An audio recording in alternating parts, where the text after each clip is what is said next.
मुझे जमीर भाई के बारे में मालूम है, वो बहुत पॉपुलर लीडर है।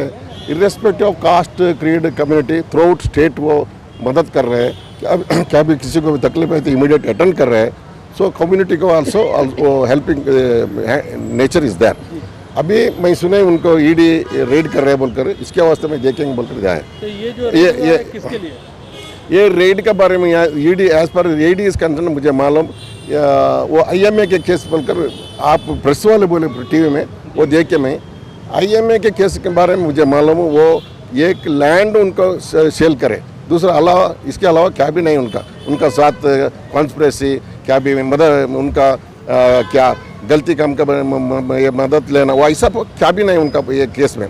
सो अभी ईडी रेड कर रहे हैं। ईडी रेड करने को हमारा क्या भी वो लॉ है, कानून है, क्या कायदा पूरा इसके तरफ क्या होता हो रहा है वो अलग।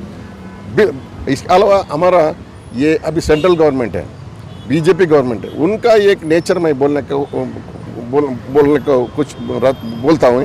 क्या बोले तो अभी हम पहले से आप देख रहे हैं वो पूरा कौन कौन बीजेपी अगेंस्ट है, कौन कौन पॉपुलर लीडर्स है, कौन बीजेपी के अगेंस्ट बात कर रहे हैं, उनको क्या भी ये करना, उनको तकलीफ देना बोलकर, उनको डिस्करेज करना बोलकर, वो इंटेंशन पे पूरा ये सेंट्रल गवर्नमेंट का कॉन्स्टिट्यूशनल बॉडी ये इनकम टैक्स, ईडी, सीबीआई अलावा पूरा यूज़ कर रहे लोगों को दबाने के वास्ते। वो बराबर नहीं है, ये अगेंस्ट डेमोक्रेसी है, वो अगेंस्ट हमारे कॉन्स्टिट्यूशन को अम्बेडकर के साथ में रखो, गांधी जी के साथ में रखो, वो काम पूरा उनके अगेंस्ट कर रहे हैं। कई रकम से सोच के देखा तो भी साजिश लग रही है मुझे। अच्छा। किस लिए साजिश लग रही है आप पूछेंगे मेरे को, इसलिए पहले मैं ही जवाब दे देता हूँ।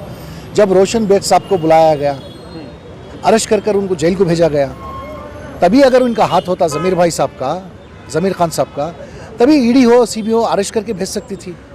एसआईटी, ईडी, सीबीआई जब छोड़ दिए, अब ये अचानक ऐसा हमला कर रहे हैं, ये क्या चीज़ है समझ में नहीं आ रही, ये साजिश लग रही है मुझे। अच्छा, तो ये बताइए कि ये जो आपने जैसे कहा कि अगर कुछ हाथ होता तो जब रोशन बेग को बुलाया गया था तो इनसे भी इंक्वायरी हो सकती थी। इंक्वायरी करके भेज दिए ना घर पे। हाँ। रोशन बेग साहब को जेल को भेजे, इनको घर को भेजे। तो ये क्या लगता है बीजेपी की साजिश बोलेंगे? 100% तो कटर फ्लॉप है सेंट्रल और स्टेट में, उसके लिए उनकी साजिश चल रही है। चलने दो, अल्लाह है, हम भी कानूनी कार्रवाई करेंगे इंशाअल्लाह। तो आपको 100% यकीन है कि इस रेट से कुछ निकलने वाला नहीं है? अरे जो आदमी के साथ आपको पता है ज़मीर भाई का मेरा किस हिसाब से चला 12-15 साल, अभी 2 साल से जोड़ में रहकर देख रहा हूँ। अगर कोई भी अपराधी, मेरी नॉलेज है, कोई भी अपराधी अगर अपराध करके होता, उसके फेस पे रीडिंग पे ना मायूसी आ जाती।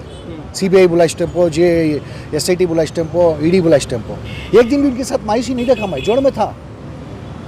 तो क्या लगता है जो आने वाला इलेक्शन जो 1-2 साल में, 1.5 साल में होने वाला है, उसका कहानी अभी से शुरू हो गया? नहीं, एक चीज़ क्या है, घर बनने का रहा तो पाया डालते हैं, पाए के बाद पिलर डालते हैं, दीवार बनते हैं, उसके बाद मोल्ड डालते हैं, ऐसा कुछ साजिश कर रहे हैं वो लोग। लेकिन जो हकीकत है, कटर फ्लॉप जो कोविड की वजह से जो फ्लॉप ली गई है बीजेपी सरकार, उस हिसाब से उनकी साजिश कर रही है अगले इलेक्शन के लिए। ज़मीर भाई के ऊपर क्या है दुश्मनागी है बोले तो, इतने शॉर्ट पीरियड में पावरफुल लीडर बन गए कर्नाटका के अंदर। वो सोच रहे हैं मुसलमानों का लीडर है, ऐसी गलत बात है। बीजेपी वाले ऐसा नहीं सोचना चाहिए, वो हर धर्म वालों के वास्ते करने वाले लीडर हैं। ये बीजेपी वालों को मैं खुले चौथाई से बोलना चाहता हूँ, इन लोग हर धर्म को किए हैं। आप चक्कर लो, पूरे मस्जिद, मंदिर, चर्च हर जगह डोनेशन दिए। हाँ, कहाँ से आ रहा पैसा, उसका हिसाब तो आप मांग सकते हैं, मांगिए, हम इसके लिए रेडी हैं। इतना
ಮಕ್ಕಳ ಹೈಯರ್ ಎಜುಕೇಷನ್, ಮಗಳ ಮದುವೆ, ಕನಸಿನ ಸ್ವಂತ ಮನೆ, ಇದಕ್ಕೆಲ್ಲ ಹೆಂಗೆ ಹಣ ಹೊಂದಿಸ್ಬೇಕಂತ ಟೆನ್ಷನಲ್ಲಿದ್ದೀರಾ?